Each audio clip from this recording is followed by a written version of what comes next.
Hey Amelia, we're going to take a look at your rails here and see what we can do to make you start sliding them and feeling more comfortable on them. I want to watch through the video, so I generally know what we're going to talk about, but we'll just watch them through and then we'll break it down from there. So I see these are nice fat tubes. Tubes are wonderful. They're the best rails to be working on. They're forgiving. You can approach them from the sides. So this park is absolutely great for learning the rails. So let's break down why you're coming off early on these. All right, we'll go and break it down with the first one first. Oh, sorry, 1 second, I'm misclicking. All right, not this one because we don't have a takeoff. And a little trivia fact, if you slide off a rail early, it's because of something on the takeoff. Very rarely, it's a balancing issue when you're coming onto a rail. So let's break that down. What's happening here on this tube? And this tube is actually, I think, the best example and the prime reason why you're coming off early on some of these side angles. So you can see you have a nice stacked position. A little bit lean forward, chest squared off, so this is solid, but the big thing I want you to pay attention to is here.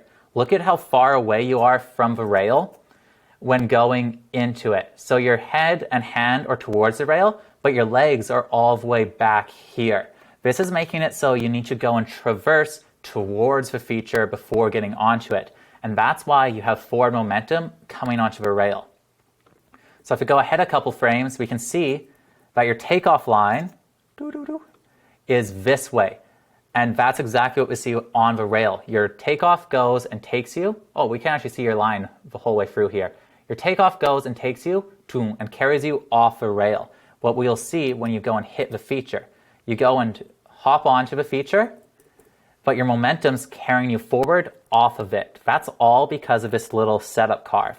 So your angle is set and it carries you through the rail. This happens every time you hit a rail because there's nothing on a rail that will let you grip and stop your momentum. So any momentum that you have coming onto the rail is going to carry over, pushing you off. That's why locking in on a rail all comes from your angle of approach. So I'm going to show you what we can do to fix this angle of approach and make it so you make it to the end of this feature. And it's really simple. You want to keep this light toe pressure, this tall posture, everything good. You just got to be closer to the rail with less of a line.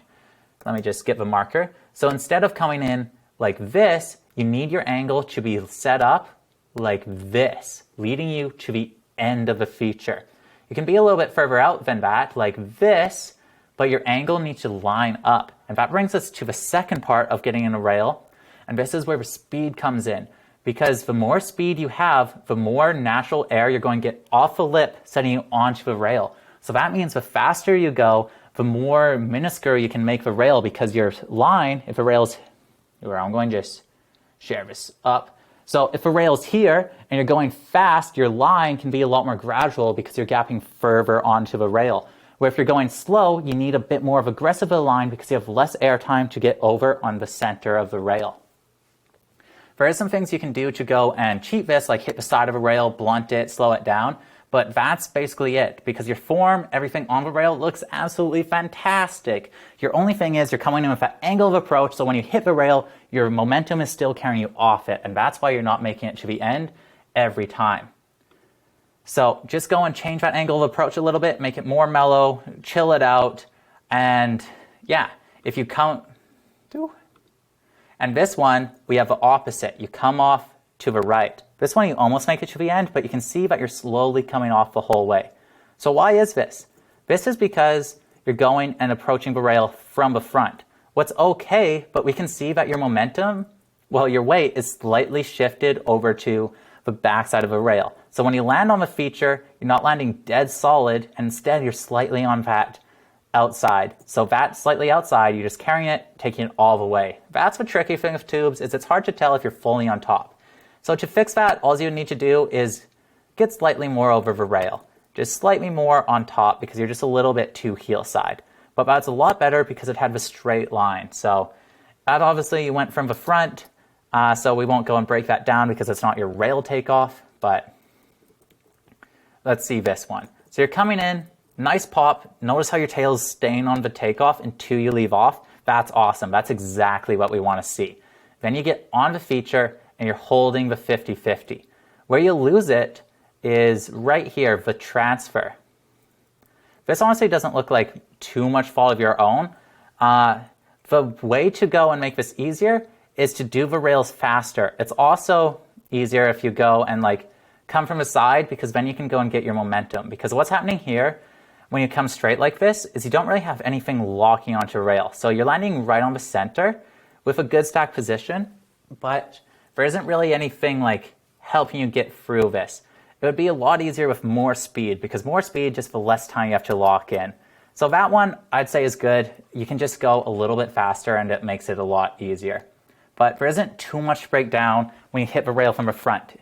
If you go and slide off a little bit to the left, a little bit to the right on a tube, it's because you're not completely centered on the rail. It's not more complex than that, because your body form's really good. You're solid the whole way, and you don't need to balance on rails. So there's nothing you need to be doing on these rails differently.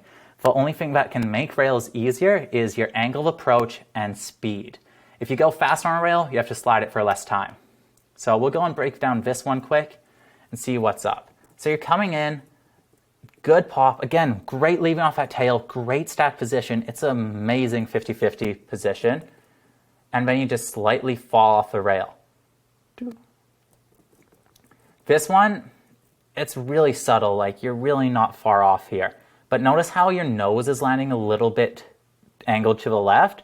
It's just ever so slightly, but it's angled. And then your chest is opening as you're trying to hold it. So the main thing I want you to focus on is that angle of approach. Here, let me just read your writing and make sure. Sides, board side jumps. All right. So your balance is great. Your form is super styled. Your biggest problem is you're getting onto a rail with not quite fast enough, so that means you have to go and spend time balancing. I spotted one more minute issue of your rail form, and it seems like when you're falling, you're starting to go and open up your chest, or if you get on the rail, you're trying to open a bit. It works a lot better on a rail if instead of being like tall with your chest slightly open, if you close it off. When I'm on a rail, I try to go like bulldog thug mode, shoulders, right set over the balls of my feet, because this will give me a little bit more bend and a little bit more play, allowing me to adjust a bit more. We never want to fully adjust, fully open up, fully lean forward on the rail, because that will make it so we're susceptible to toggling or slipping out. But you can go, and if you have a bit more bend in your legs, you can shift out like this, and your center of balance will still be over your board, protecting you. That can give you a little bit more control. That, combined with more speed, will let you go and be on the rail for less time. It will also, when you're doing like a flat to a down, give you a little bit more air, allowing you to make slight adjustments. Because the difference on the tube of making it to the end and not can be as little as having your weight slightly shifted back. So by going and emphasizing your weight, boom, I'm set over the balls of my feet, I'm stacked strong, you can go and get more powerful and get more locked onto the rail, absorb it, and you can then adjust a little bit because your plane of balance doesn't need to be as rigid. But your balance is looking really good. The only thing you need to change is that angle of approach, because for that heel side angle of approach and your toe side angle of approach, if you go angle too much, you're going to carry over rail. Angle too much, you're going to carry over. So that's what I want you to keep in mind. Anytime you slide off to the right or to the left, that's because of your angle of approach either had too much or too little. So go and change that in and just play with it. You're trying to get to the stage where you can go nice and smooth, nice and fast at the rail with this line that takes you straight onto it with as little impact as possible. I think you're definitely ready to start adding backboards. Your form is really solid. So start playing with board slides, start playing 50-50 to board slide, shifting it up, getting playful with it, because your stack formation is really powerful.